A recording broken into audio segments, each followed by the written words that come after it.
Actually, the main starting point for today has been what are the opportunities and challenges under Horizon Europe. So for the calls which are open, I think it was quite clear that Europe has and needs a very defined, dedicated, distinguished data strategy. I think it's top of priority. I think we have seen many times we are launching different actions on deployment, on a framework, on a European Alliance on Industrial Data and Cloud, and an APCI, and we still have Horizon Europe. So all that is massive investment and mobilization of resources. Of course, it raises the point, how to bring all that together, but we have to be specific on that one, and that gives us the frame. The discussion today had a large bandwidth as well, because we had a long discussion and in-depth discussion on research challenges linked to, but not limited to open topics under the current Horizon Europe Framework Program Cluster 4, Destination 3, from cloud to edge to IoT. So a bottom-up strategy on RIAs and CATs. But also reflected on in the afternoon on beyond the current topics. What are future research challenges? Where to invest on, and to keep a balance between research as well as industry-led innovation actions, pilot and deployment actions. Though not summarizing the thing, I want to start with the RIAs and the research challenges, which was discussed in the morning. And I may invite then Luis to summarize a bit, what are the main takeaways from the morning session. Well, indeed, the title of this conference was including digital autonomy, and that has actually meant that during the day we have heard the word open source many times, not only the session in the morning, but also in the afternoon. Basically, we do know that if we want to achieve digital autonomy, and given the status quo and how the ICT industry is distributed worldwide, the only thing that we can do is embrace open source. Any other strategy would be probably doomed for failure and not achieving the digital autonomy.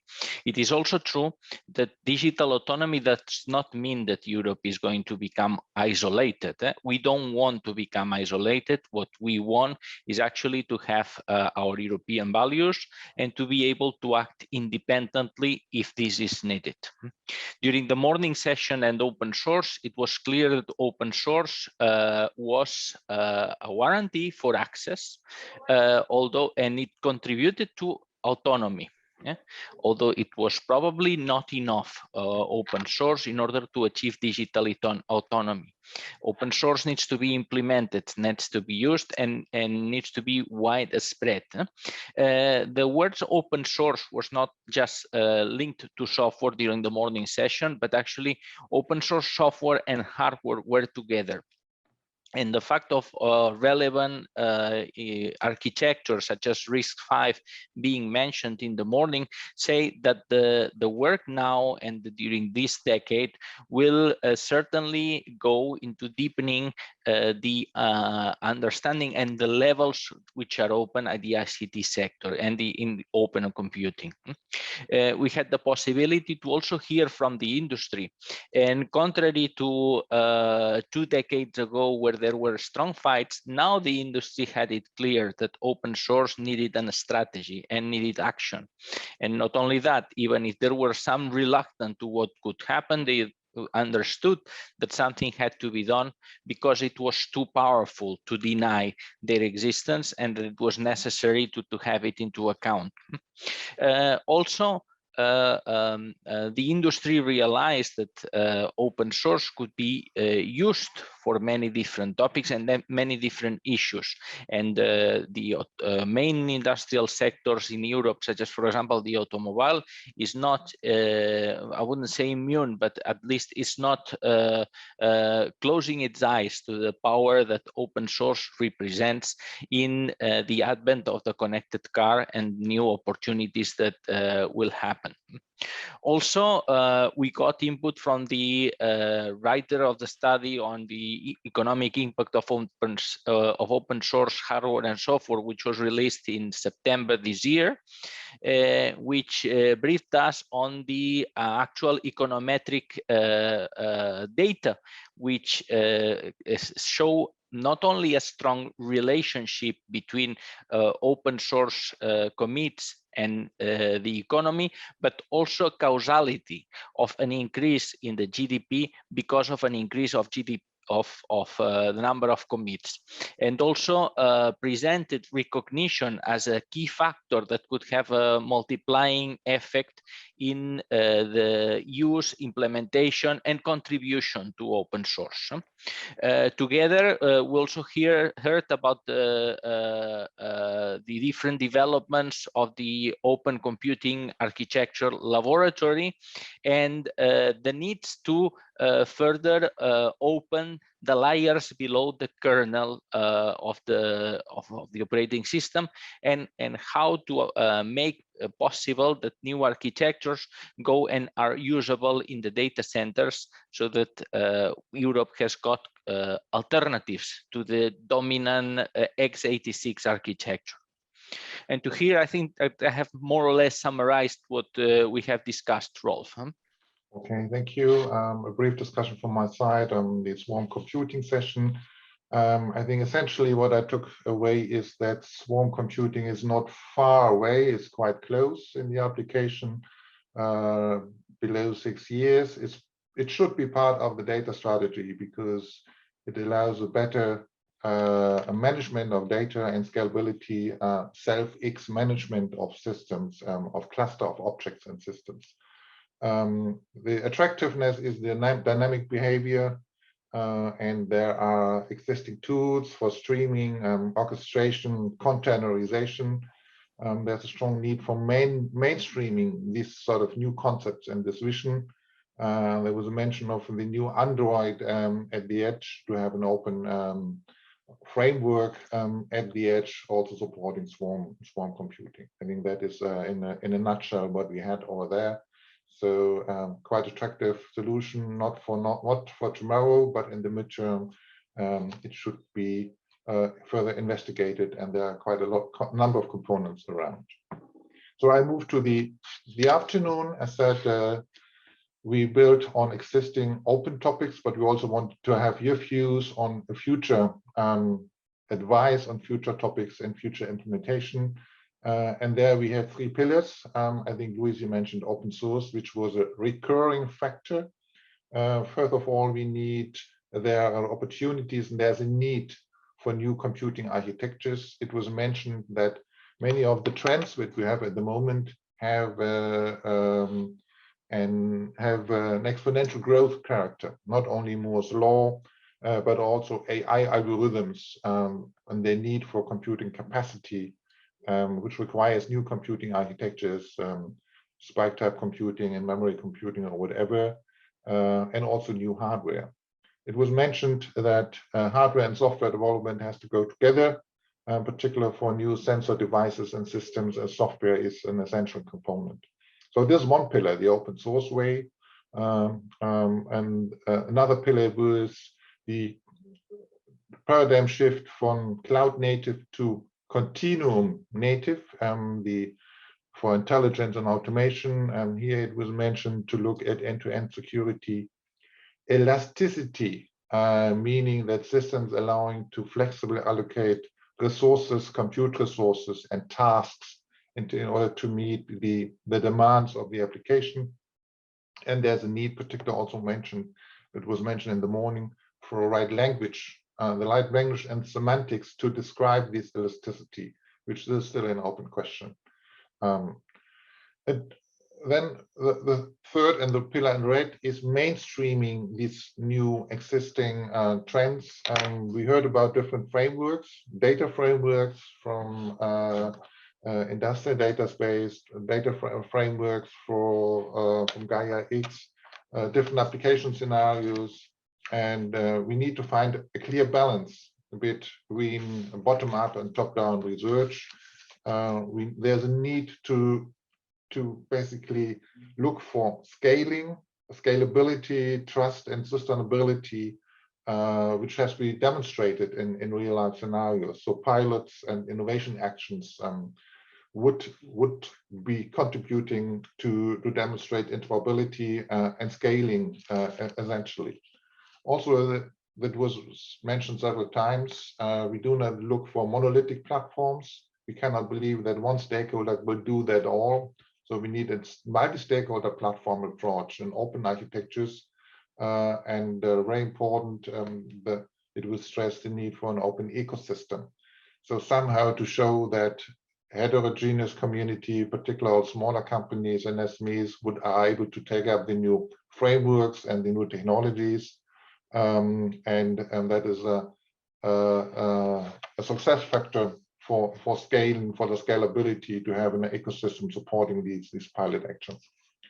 So with that, I try to close, but not mentioning that there was many times mentioned that because of the different initiatives, the Alliance of Industrial Data Cloud, the IPCI, Horizon Europe, and Gaia X, I think this balance between horizontal and vertical research is very important. Horizontal actions to drive convergence, but we need to be in sync. So these horizontal frameworks are very important, and what we call a cookbook across different initiatives. So this should be harmonized. At the same time, industry is not waiting for solutions. I think they have problems now and they need solutions. So it has to be balanced by verticalization, vertical demonstration and validations in order to make it happen and to accelerate uptake. Last but not least, recurring need with a need for skills, training, talents, and entrepreneurship, which was mentioned many times, and that we have to put on our agenda and on our task list. Looking at the timeline, we are in November. The opening of the call 2 of Horizon Europe is on the 23rd of November. We heard today that DEP is open, and there will be calls closing in February, March. We count that we have info days on the current topics which are open in between January, February, and the call is closing. The second call on Horizon Europe is closing on the 5th of April.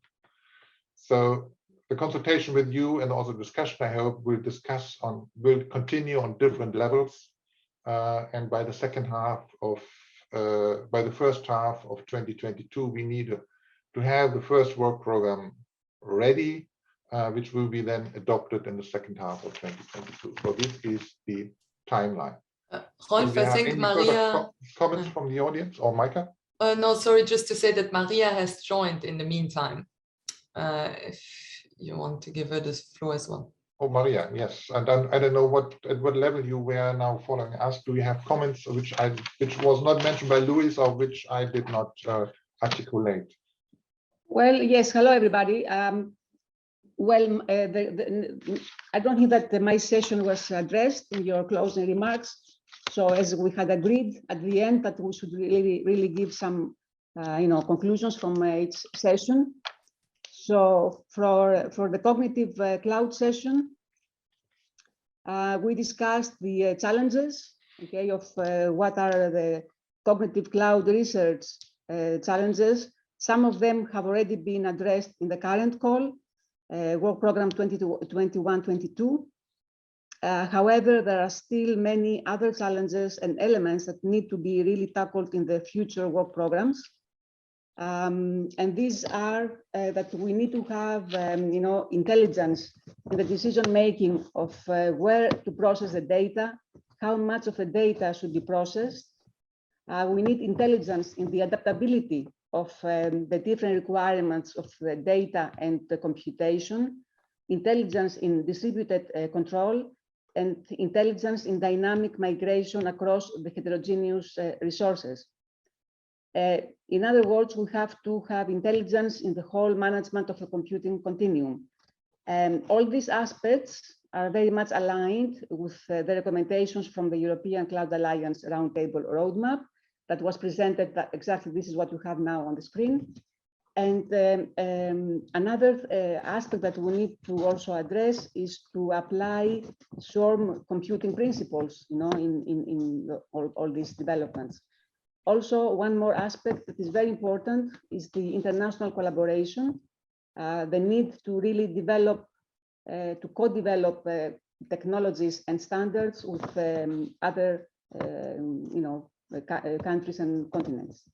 So overall, this is what we discussed in the session, and I think we now have all the necessary input to start thinking about the drafting the next work program.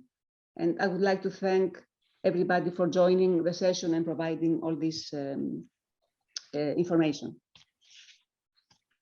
Yes, I think there I want to add only also my particular personal thanks to all participants of today for your engagement, for your tangible information, for your explanations and the stimulating discussion we had, a very rich day today.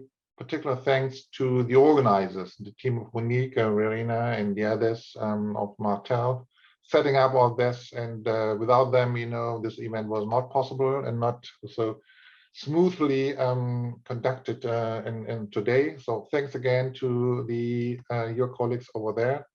And I think what's left for me is to thank you, apologize for the delay, and but wish you a very good rest of the day. Enjoy, relax, and for sure we stay in touch, either within one of the proposal discussions or one of the new orientations and challenges we share for the new data economy of Europe. Thank you so much and stay safe and goodbye.